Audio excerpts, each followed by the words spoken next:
அல்ஹம்துலில்லாஹி ரப்பில் ஆலமீன்.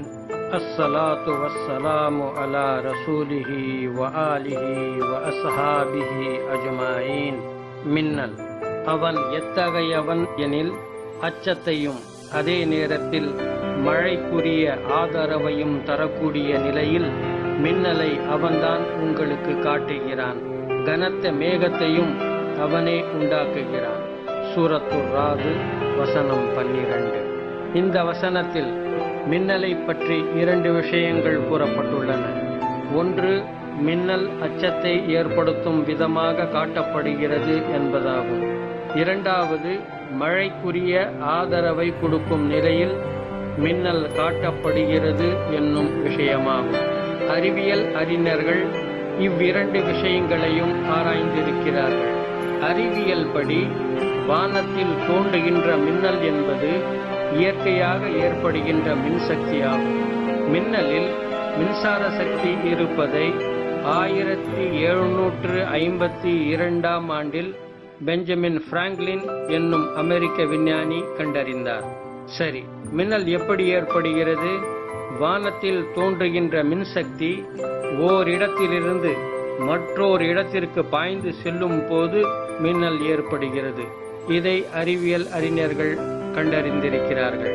மின்னோட்டம் எதிர் மின்னாற்றலில் இருந்து நேர் மின்னாற்றலுக்கு பாய்வதால் மின்னல் மின்சாரம் 3 விதமாக வெளிப்படுகிறது. ஒன்று, மேகத்திலிருந்து மற்றொரு மேகத்திற்கு வெளிப்படுகிறது. 2, மேகத்திலிருந்து பூமிக்குமாக பாய்கிறது. 3, மேகத்தின் அடிப்பகுதியிலிருந்து அதன் மேற்பகுதிக்கு. இந்த 3 வகையில் மின்னல்கள் தோன்றி பாய்கின்றன.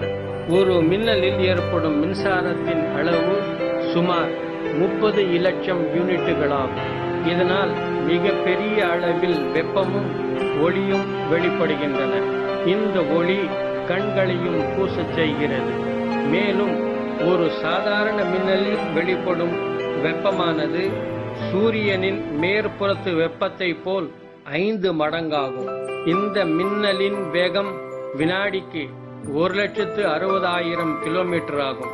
மின்னல் பொதுவாக உயரமான மின் கடத்து பொருட்களை அதிகமாக தாக்குகிறது, அழிவையும் ஏற்படுத்துகிறது. பெரிய மரங்கள் அழிகின்றன.